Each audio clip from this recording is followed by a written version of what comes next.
ಸರ್ಕಾರಕ್ಕೆ ಒಂದು, ಯಾಕಂದರೆ ಅವೇರ್ನೆಸ್ ಬರಲ್ಲ. ಎಲ್ಲಿ ವಿರೋಧ ಪಕ್ಷ ನಾಯಕ ಹೋಗಿ ಒಂದು ಸ್ವಲ್ಪ ಗಲಾಟೆ ಮಾಡ್ತಿರೋ ಆಗ ಈ ಸರ್ಕಾರ ಎಚ್ಚೆತ್ಕೊಳೋದು ನಾವು ನೋಡ್ತಾ ಇದ್ರಿ ಪ್ರತಿ ಘಟನೆಯಲ್ಲೂ. ಅದಕ್ಕೋಸ್ಕರ ನಾನು ಸರ್ಕಾರವನ್ನು ಎಚ್ಚರಿಕೆ ಮಾಡೋಕ್ಕೋಸ್ಕರ ನಾನು ಬಂದಿದ್ದೀನಿ. ಎದ್ದೇಳಿ ಎದ್ದೇಳಿ ಎದ್ದೇಳಿ ಅಂಥೇಳಿ ಸರ್ಕಾರವನ್ನು ಎಬ್ಬರಿಸಿ ಈ ಸಾಯ್ತಾ ಇರೋವಂಥ ಅಮಾಯಕ ಮಕ್ಕಳು ಬದುಕಬೇಕು.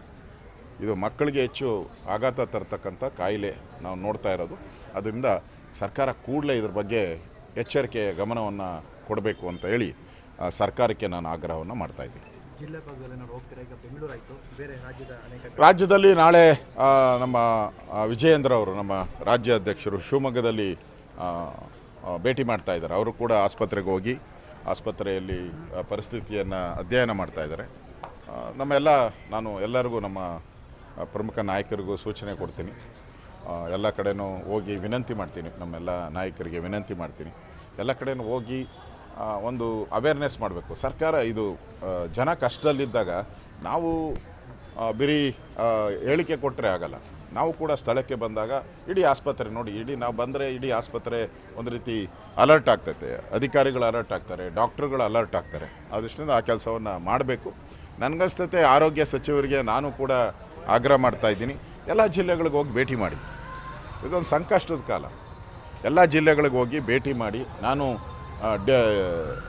ನಾನು ಆರೋಗ್ಯ ಸಚಿವನಾಗಿದ್ದಾಗ ಚಿಕನ್ ಗುನಿಯಾ ಬಂತು.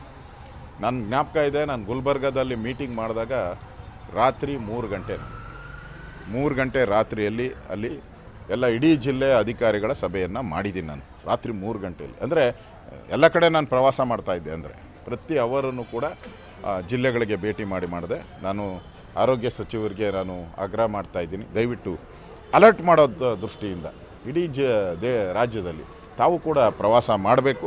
ಕೂಡಲೇ ಇದನ್ನು ಫ್ರೀ ಮಾಡಬೇಕು. ಏನು ಟೆಸ್ಟಿಂಗ್ ಇದಿದೆ ಅದು 600 ರೂಪಾಯಿ, ಅದನ್ನು ಫ್ರೀ ಮಾಡಿ.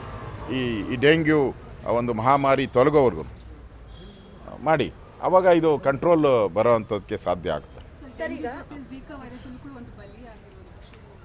ಅಲ್ಲ, ಈಗ ಒಂದು ಕಡೆ ಡೆಂಗ್ಯೂ ಮಹಾಮಾರಿ, ಇದು ಇನ್ನೊಂದು ಜೀಕಾ ಶಿವಮೊಗ್ಗ.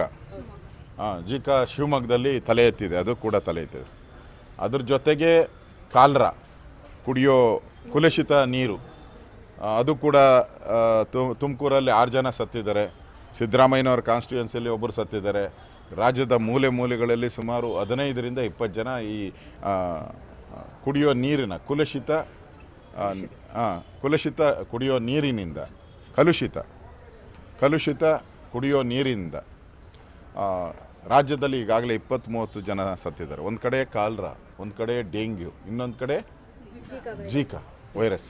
ಈ 3 ಮಾರಿಗಳು ಇವತ್ತು ಕರ್ನಾಟಕವನ್ನು ಕಾಡ್ತಾ ಇದೆ.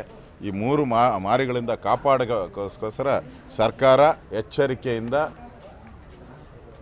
ಗಮನ ಹರಿಸ್ಬೇಕು, ಕೂಡಲೇ ಗಮನ ಹರಿಸ್ಬೇಕು. ಇಲ್ಲಾಂದರೆ ಇದು ದೊಡ್ಡ ವೇಗವಾಗಿ, ಯಾವ ರೀತಿ ಕೋವಿಡ್ ಆಯಿತು ಆ ರೀತಿ ವೇಗವಾಗಿ ಹರಡೋದಕ್ಕೆ ಅವಕಾಶವನ್ನು ಮಾಡಿಕೊಡ್ಬೇಡಿ ಅನ್ನೋ ಆಗ್ರಹವನ್ನು ಮಾಡ್ತಾಯಿದ್ದೀನಿ.